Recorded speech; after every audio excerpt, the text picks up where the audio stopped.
What's up? What's going on, everybody? Hello. The Contest Lips podcast tonight, episode 11. It's V Raul, and myself, Eddie here. John is DNP today for personal reasons. Garnick is also DNP Sick. for illness. Yeah.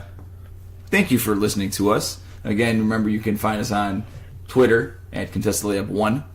Email us contestlayupspodcast@gmail.com. Blowing up. Yup. And then find us on iTunes, Google Play, Stitcher, or TuneIn, whatever directory you use for podcasts. Please listen to us there. And rate and review us. We appreciate any reviews. Let us know. So what's going on? Not much. It's been a big week in the NBA. Crazy. I kind of want to get to the Bulls, but I want to get to the NBA stuff first. Let's go the new look Cleveland Cavaliers first.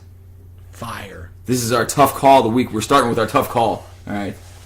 It's not that tough. It was pretty tough on Thursday, considering that the Cavs were playing so poorly before they made all these deals, and then today, of course, They were still the third. They were still a 3 seed. Yeah, but they were falling. Yeah. They were free falling. Yeah, Yeah. they got rid of. Obviously, this is pretty old news, but who did they get rid of? Isaiah Thomas, Jay Crowder, Derrick Rose, Dwayne Wade, Iman Shumpert, and Channing Frye. And they received Jordan Clarkson, Rodney Hood, Larry Nance. and George Hill. Cavs also gave up their first round pick to the Lakers. That's true. And then they received a second-round pick from the Heat, I think. The deals that the Cavs did, what do you guys think about them? I mean, I love it. Like, right now, you want it to get younger. You want it to get excited again. And you brought in a lot of guys with edge. Like, Rodney Hood lost Gordon Hayward. Utah, that whole situation kind of got sour, and he wanted out of there. Who wants to be in Utah? Right. And Right. I feel like everybody now kind of got just revitalized. Like, Larry Nance's dad played in Cleveland. He's home. The Okay. fans are going to fall in love with him again. Okay. Larry Nance, I like him. I just feel like that situation with the Lakers was something that there's a lot of young players who needed playing time, mixing up Julius Randle, emergence of Kyle Kuzma, and now Yeah. Brandon Ingram. Brandon Lonzo Ingram. Ball. Yeah, so there's just a lot there. So he needed to, because I feel like even though Larry Nance is still young, he's got a little bit more polished of a game. He has a little bit of knowledge of how to just finish with the ball, even though, defensively he's kind of sometimes makes some mistakes. And He's a role guy. He can fill a role. I feel like he can grow still in Cleveland. Yeah. Yeah. So I don't know, Rodney Hood and J.R. Smith on the same team. It's like my fantasy dream. So much shooting. The cannons are going to be Oh out. my God. Can't wait, dude. The 3-point cannons are going to be out. The thing that I like about this trade is that you got back 4 guys that all probably would have loved to go to Cleveland anyway. All these guys want to play with LeBron. Yeah, like before when you got Isaiah Thomas, you got Crowder. Those are kind of guys that are like, am I going to be good in Cleveland? So you got 4 guys that were hungry to be useful. All of those guys, other than George Hill, have never been to the playoffs. You also got rid of all the cancer in your locker room. Yeah. And I think that's the bigger issue. I Yeah. feel like with their team and just how LeBron is, he's looking for someone like Larry Nance. Like, Larry Nance doesn't have a great offensive game. But when I say polished, I mean, like, when he goes to the basket, like, there's not much that's going to get in his way. And LeBron loves cutters. He's just waiting for something. And the people he had on his team didn't move. If you would watch a Cavs game 2 weeks ago, you're sitting there watching them just stand, and as IT gets a pick, and then that's it. And Which is also why it didn't work with Isaiah Thomas there. What they got was absolutely perfect. They got exactly what they needed. But acquiring George Hill, I think, was the best thing that they did, because they needed a point guard that's not going to demand shots right now, or not going to need the ball in his hands so much. And looking just to facilitate. and allow LeBron to run the show, Yeah. because LeBron's still very capable. Do you feel like they're the best team in the East right now? Based on how they bashed Boston, yeah.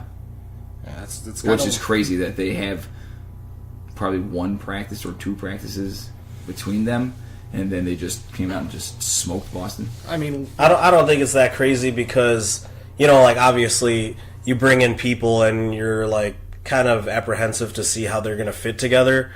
These 4 guys are meant to fit in on any team. hoopers. So, Rodney Hood, you are a paid hitman now. Sharpshooter. See ya. Like, Yo, go Max- over there. Max Yeah, dude. Max That's what he is, dude. He's a hitman. Yo, go shoot over there. Yo, go over there, and I'm gonna give you the ball, and you shoot it. I was gonna say they also look like they're having fun. Yeah. Like, after not having fun for so long, like the one thing you don't want to do is have LeBron feel like he's just playing. Yeah. And it just feels like he's playing now. He just playing with his boys who he wants to hoop with, and that's it. And that's dangerous. That's when he starts getting into his Bron mode and starts pounding the ground and starts dropping triple doubles everywhere. And Yeah. it's scary what they did for LeBron. And now if he stays, like, who knows what they're gonna do? But I don't know. We'll talk about that. That'll come at a different time. I mean, but I think it's interesting that the moves that they made in the offseason were so glaringly bad to me that I thought they were going to get smashed in the second round. I thought they were with the team that they had, and then they made so many moves to get rid of the cancers in their locker room that it just really opened everything up. You give credit to Kobe Altman, he's their GM, I think. At the same time, it's weird that he made so many bad deals in the offseason. The trade for Thomas and Crowder was necessary. Well, you take what's there when it's there. I mean, the trade deadline came and they pounced. They were talked about a little bit. They were saying how they're going to try to get DeAndre Jordan and that kind of stuff, but Yeah. they didn't let you know that all this was going to go down. No, and I think what they did was better than Yeah. snagging DeAndre Jordan or Tyreek Yeah. Evans. Definitely. It definitely created more hunger for this team. You Yeah. can see it. You saw it today. In a road game against Boston, a team that basically has had the Cavs number this season, they smack them, by 25, 30 points or whatever it was? It was 30 points, and I turned it off. It was pointless to watch. And that's with just having a couple of practices under their belts, like not really having played in a game before with each other. That's really impressive. And you can't ignore it that they're going to remain hungry for the rest of the season, and especially in the playoffs. You guys kind of hit it on the head in that regard. Question here: which team won the trade deadline then? And now I'm not just saying just the deadline. You could look at the Pistons. Mm-hmm. You could look at the Clippers if you want. You could look at the Lakers even. You could look at the Bulls. Seriously though, Pelicans. You could look at the Pelicans. You could look at the Cavs. Which is the team that won the deadline? You could even say the Jazz if you really want to. As far as the winner of the deadline goes, it's honestly debatable for me between the Lakers and the Cavs. How are you looking at it? Are you looking at it for this season, or are you looking at it for long term? Both. Okay. Both, because I think that's how you have to look at Yeah. like everything. yeah, right now. I mean, because both camps did a really good job of setting themselves up for now and for later. I mean, like with Cleveland, it's good that they got all those young pieces because they're not completely sure that LeBron is going to stay. Right. By getting those younger pieces, whether or not you're going to get a superstar or whatever in the offseason because LeBron's going to leave or whoever, if you're not going to build around the team, the people that they got, those are still pieces that you could surround somebody with. Okay. I think they did a really good job. They got rid of all the Trim the fat. yeah, if you will. they trimmed the fat, and now you made LeBron even happier, and that makes it even more possible now to re-sign him or for him to come back. And I think ultimately that's what you did. And also it's good for the GM, for the new GM, to show that he's willing to make those kinds of moves. Kobe Altman. Yeah, because he's showing that he's willing to do what it takes. That that's think huge. That's the bigger issue. But at the same time, but Magic Johnson also did the same thing. Yeah. He also showed that he's very capable of and very willing to do what it takes in order to make the team better, because by doing what he did, they freed up a bunch of cap space. Or, I mean, obviously he had the Cavs do that for him. They freed up a bunch of cap space, maybe signed 2 big players to max deals, possibly. All right. You also got, by getting rid of people like Nance and Jordan Clarkson, you open up more minutes for the people that you're trying to grow also. Right. And then, I think if Isaiah Thomas... You're going to cut Isaiah Thomas, aren't you, after the season? No. I think the thing is they'll probably try to trade him. the thing is, I don't think people are willing to buy out Isaiah Thomas's contract. No, that's not going to happen. And so if they're not willing to, then Thomas is going to have to humble himself a little bit. For Isaiah, it's not the money. The issue's not money's not the issue. I think it's just respect for him. Starting's the issue. Yeah, respect really for what it is. But Yeah. But, here's my problem with Isaiah Thomas. To me, Isaiah Thomas hasn't shown me jack shit. What are you talking about? He Alright, averaged 30 points a hang game on. He last did year. go off for No, a couple seasons in a row here. Well, okay. How many players can average 30 a game in the Hang NBA? on. Okay. So this guy, obviously, we all know what he did in Boston. And he's clearly their best player there. Yeah. Clearly their best player. Next to Al Horford. Brad Stevens and their camp did a great job of surrounding Isaiah Thomas with players that never challenged his role. They never challenged his scoring. There was no players around him that could ever take the spotlight from him, and that's where he shined. Yeah. Now you put him on teams where he had to share the spotlight. The guy's garbage. It played to Isaiah Thomas' strengths last year where you got to a conference finals before Thomas got hurt. Sure, you were down 0-2, but Yeah, still. I understand that, and that's why I'm saying that this is a guy that you need to either have a team around him, or he needs to be the one in control all the time in order to be the effective Isaiah Thomas Oh, that you're looking for. what's wrong with that? You can't trade him to another team to be with another superstar. Isaiah Thomas was averaging 6 assists a game last year. That's pretty good. 6 assists. That's okay. Yeah, I got you. For for somebody who people 28 and 6. Come on, man. All right, but for somebody who was regarded as debatably a top 10 point guard in the league when he was on Boston, come on, dude, those are not Those are amazing numbers. What are you talking about? Man? 6 assists. 6 assists, though. He's a scoring point guard. He was averaging 30. Yeah, so that goes to Raul's point where he can't have anyone else on his team. Like, he'll pass a couple balls, but if somebody needs the ball, he's not going to facilitate an offense enough to have that person, whoever it could be, if it's Lonzo Ball, because Lonzo Ball's going to want it if it's Brandon Ingram. They are not gonna give up on Lonzo Ball, and they're not gonna start Isaiah Thomas over Lonzo Ball. They shouldn't. Okay.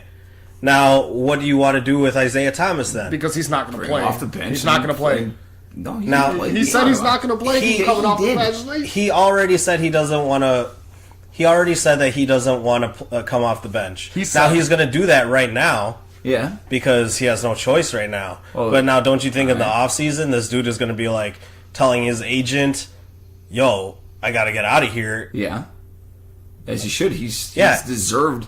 He's deserved to be a starting point guard in the league. Has he Yeah, though? things can change though. Yeah.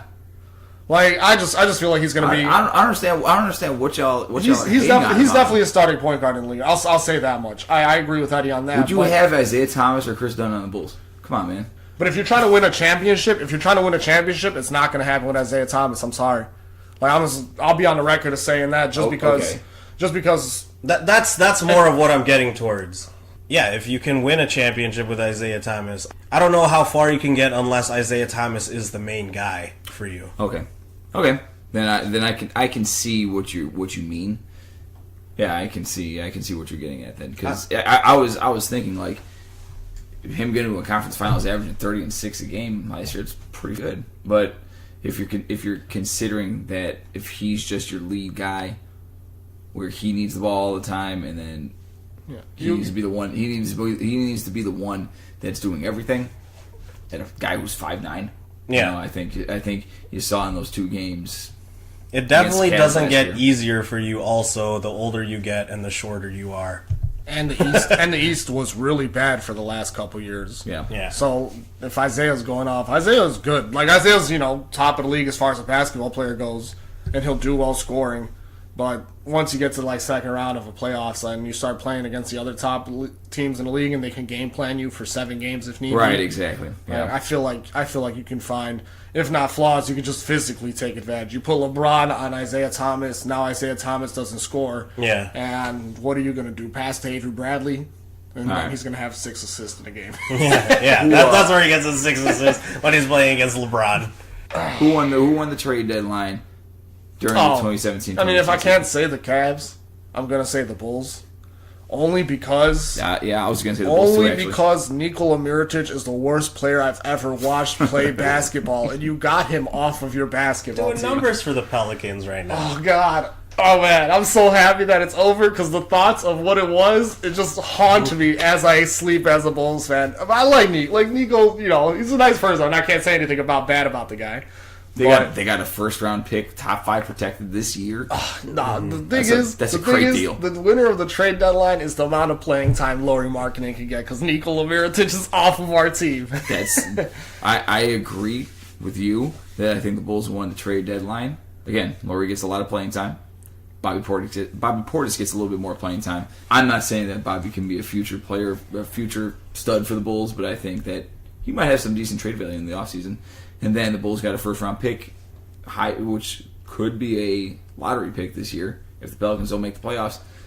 And then the Bulls removed their bench scoring, which was huge for them when they were on that little run. They're going to lose games. It's going to be hard for the Bulls to win games.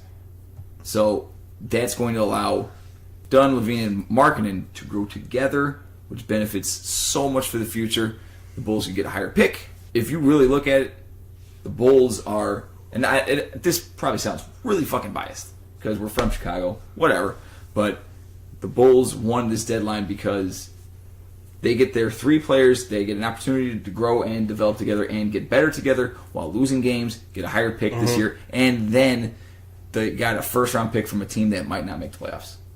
Suppose some Bulls, a little bit of Bulls talk. Zach LaVine dropped 35 on Friday against the Timberwolves. Looking real good. Yeah. Oh, man. He was looking good. Listen, Fadeaway jumpers. I'm telling you guys, and I'm going on record every damn time I get an opportunity to talk about that guy, he's going to be a superstar. You love Zach LaVine. I'm telling you, he is a superstar. That athleticism, again, he looked great. He's missing shots because he's just missing shots. He's getting open, and he just gets above everybody. He jumps so damn high. His shot is that pull really up, smooth. that pull up from the right side where he just pulls up off 2 and just shoots it over whoever is in front of his face. That's you can't. It's that's unstoppable. unguardable. Yeah. It really is unguardable. And if he's making it, which he has a nice stroke on his jumper, if he's balanced and has his shoulder square to the basket, man, that dude's going to be a So killer. you think the And Bulls? then I think his ability to get to the rim is really is a lot better than what I saw in Minnesota. When he was in Minnesota, it was just you just shoot threes. He was the third option. I mean, he looked good the last season before he got injured in Minnesota. He started picking up his numbers in his play. His numbers were better, but again, he was always the third Yeah. It was the second. Yeah, he was third option. His first year, he was coming off the bench, Whatever. and then the next 2 years, he was the third option. Now he's the number 1 guy. He has the skills, I'm telling you for sure, to be a number 1 guy, a number 1 option on a team. I got to see him versus like a defender. I know. He went up against Jimmy, and he was torching. I know. I still feel like Jimmy even sometimes takes breaks on defense nowadays. I know he's playing. He had what was it, 38? Yeah, So I know he was doing some work on offense, but I got to see him versus someone a little bit bigger. I feel like if I don't want to say Tony Allen, but if again I always compare if he's going to be your number 1 option, you're going to have to be guarded by LeBron. And, Okay, and fair that's kind of how I judge it. Unless you have fair Bruce enough. Bowen on your team, Yeah.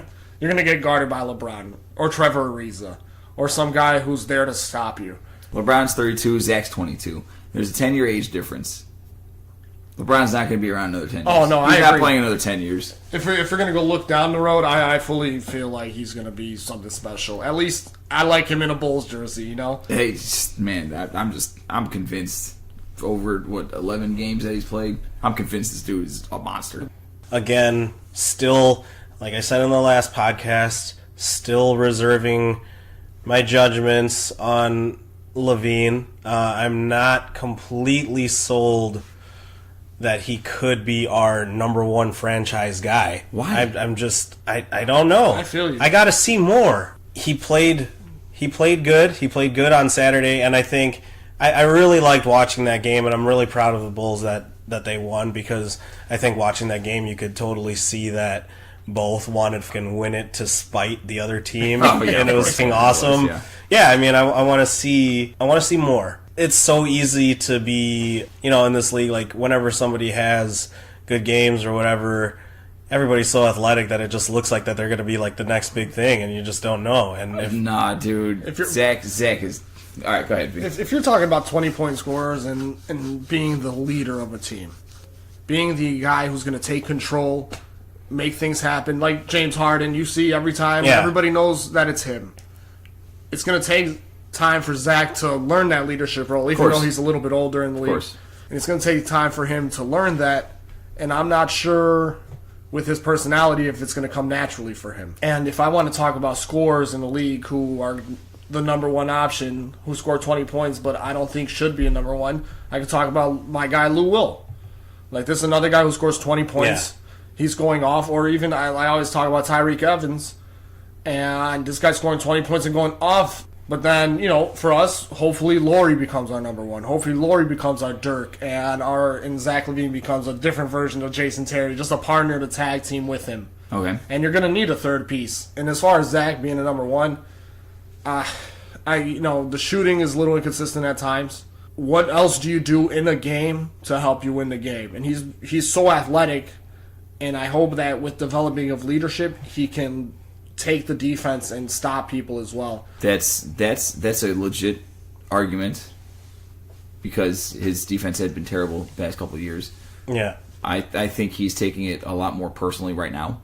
From what I've been seeing when he plays, again, he's being much more physical. Guys are still kind of scoring on him, but at least he's being physical and he's trying defensively. I hope. And that is 90% of defense. If you try, then you will develop. obviously I want Levine to succeed for as long Yeah. as he's in a Bulls uniform. Yeah, of course. And Yeah. I want him to be our, do I want him to be our number one option? I don't know if that's necessary, if Laurie Marketing comes on or whatever, but I If he want can him be to one. be. I want him to be at least one of the guys for sure. I want him to be as good as he can possibly be, and Right. and the potential potential is there, but I gotta see. I gotta take it easy. Is Tony Allen waived? Did they waive him? No, Not yet. I want Tony Allen On the Thunder, I know. No, I don't want him on the Thunder. I want him to be talking to Zach LaVine every day, like waking up with him, cooking him breakfast, becoming best friends. 5 o'clock in the morning. Wake up, young blood.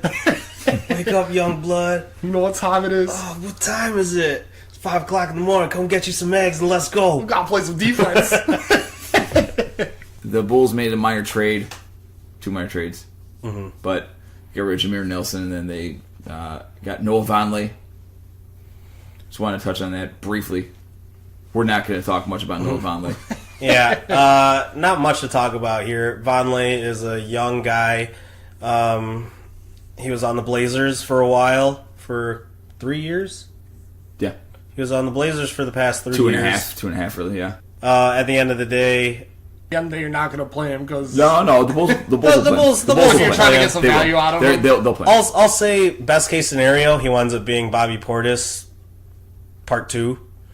that's the best case scenario. Yeah.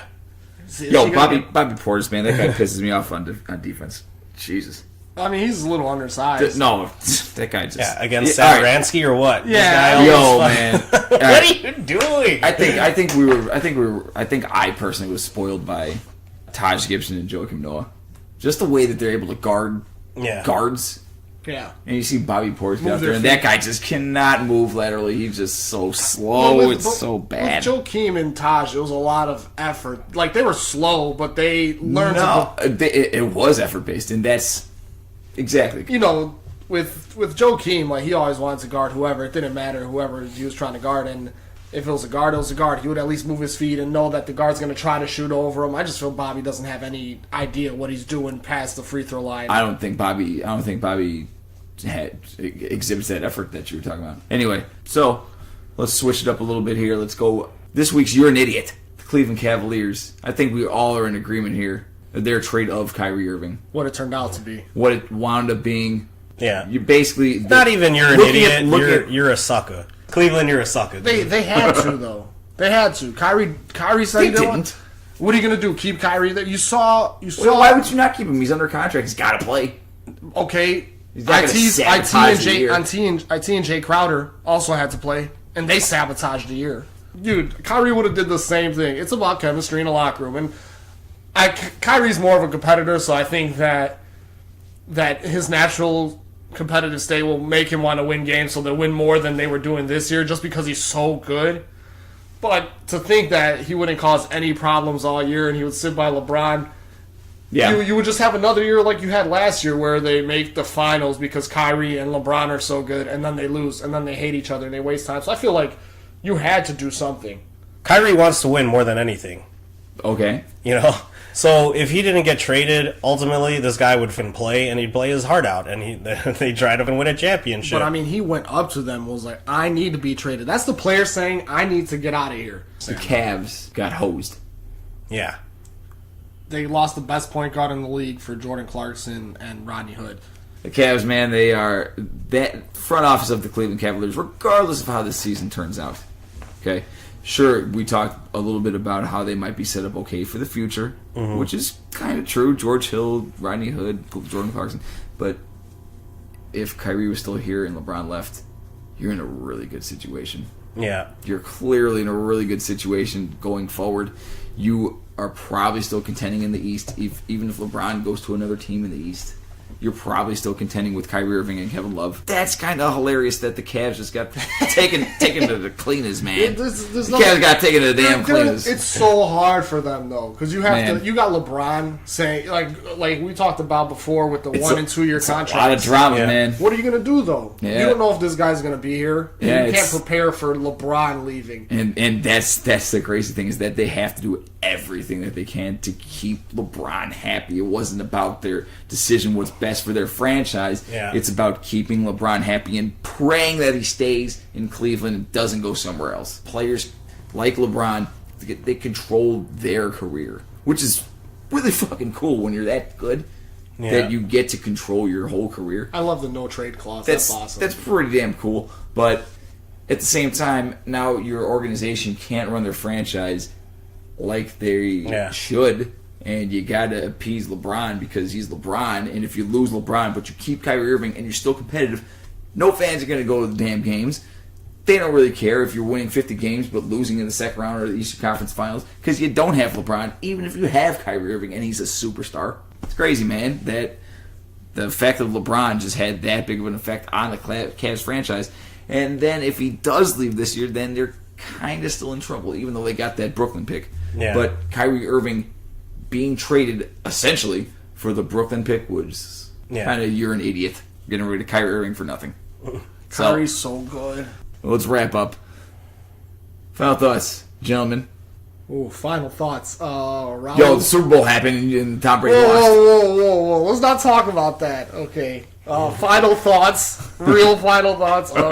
You guys were wondering how Blake Griffin would look in Detroit. You guys were kind of iffy on who would win that trade. He's looking good right now. He is, I told you, yeah.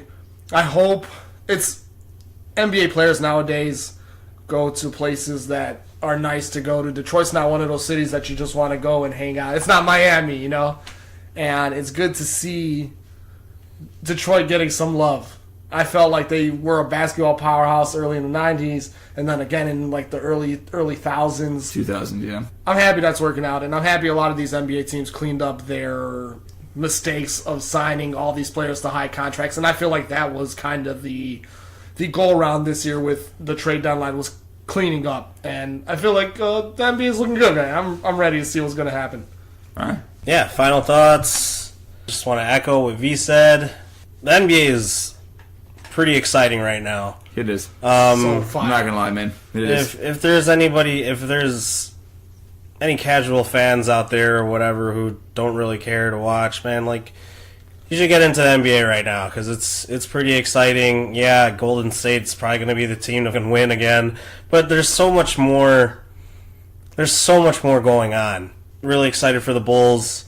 Satoransky, if you guys picked him up, Yeah, I think you guys are very happy with what you did there. And my guy that you should be on the lookout for is keep your eye on Reggie Jackson, because Reggie Jackson's going to be... Oh, baby, your boy. Reggie Jackson's going to be coming back in early March, so if he's on your wire, you might want to consider stashing him. If not this week, then maybe next week for sure. Stash Reggie Jackson. All right. My final thought is actually the NBA released their revenue earnings from last year, and every single team is valued over $1 billion. Yeah, I saw that. Even the damn Sacramento Kings are over $1 billion. That is awesome. That means that this league is clearly making money. It's very well liked, and I think Raul hit it on the head that the NBA is awesome right now because every team has something to look forward to. I think the influx of young talent in the league is really strong right now. I think that has to do with players are getting, trainers and whatnot, and they can see from an early age that they're going to be great or they're going to be an NBA level player, and then they just focus on basketball all the time. It's not a sport that is a collision sport, so players aren't getting hurt early for the most part. If you get injured, it's usually something that you can recover from. You're just seeing so much young talent that stays in the league, and a league that is continuing to grow, and it's not going to stop.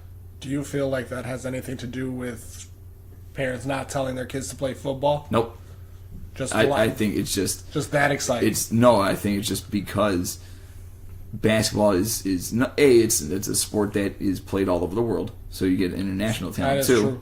And then you don't need so many people to go. You need another. You can just go to the park and shoot basketball. All you need is you a can ball. do it for hours. It's one of the least expensive sports. All you need is a ball and some need shoes. shoes? You don't even need shoes. You can You, play. you can play barefoot if you really want to, but if you have a basketball and you have a hoop, you can play basketball for hours, and that just leads to so many more people developing at basketball, and you're just seeing a sport that is so ridiculously talented.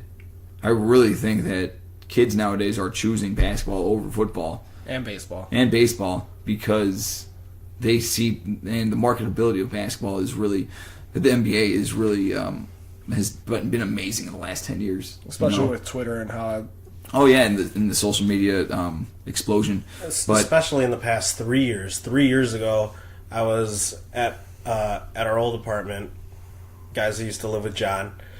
I was at our old apartment, and we were all talking amongst ourselves, and I was like, guys, the league is 1 or 2 years away from not really having any really bad teams, and you see it now, and you have like the Brooklyns and like the Knicks and they're whatever, pretty bad. but they're not that bad. Like they'll have competitive games. It's not like 3 years ago where like the Sixers were just they'll can play like Miami or something or whatever, and then they'll just get them smashed by 50 like every time for sure. The Bobcats or whatnot too when they were around. I love where the NBA is going right now, and I think the league is awesome. And I love watching it. So thank you for listening to the Contest Layups podcast tonight. Again, you can find us on Twitter at ContestLayup1. Email us at contestlayupspodcast@gmail.com. Find us on iTunes, Google Play, Stitcher, or TuneIn, any of your podcast directories that you listen to. Rate and review us, please. Let us know how we're doing, and we hope to continue to bring you more great content coming up soon. Thanks for listening. Thank you again for listening. Thank you for all our listeners. And all the feedback. We greatly appreciate it. And we will talk to you soon. Bye, everybody. Bye. Bye.